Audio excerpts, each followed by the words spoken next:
Welcome to Man Does Tech, where I solve the problems you didn't even know you had. You're about to boot into safe mode, so first save everything and plug the PC in. Interruptions can corrupt files. Once done, use Start right arrow power, hold Shift and click Restart to force the recovery environment.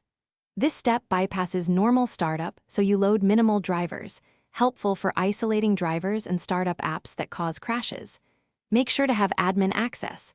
Without it, you can't change system startup options. Keep calm and follow the on-screen recovery prompts to continue. Now navigate Troubleshoot right arrow Advanced Options, right arrow Startup Settings, then click Restart to see your safe mode choices.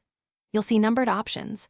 4 boots plain safe mode, 5 adds networking for internet access, and 6 opens safe mode with command prompt for advanced repairs.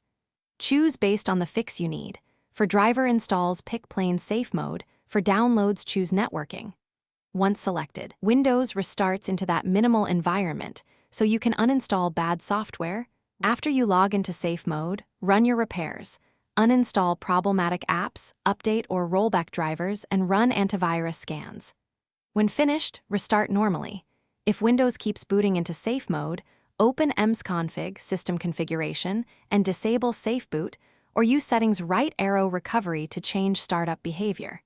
If the PC still won't boot normally, try a system restore point or remove recently added hardware. Often a new device or driver causes the issue.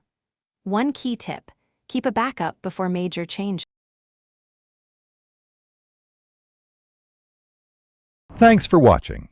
If you found this helpful, don't forget to like and subscribe.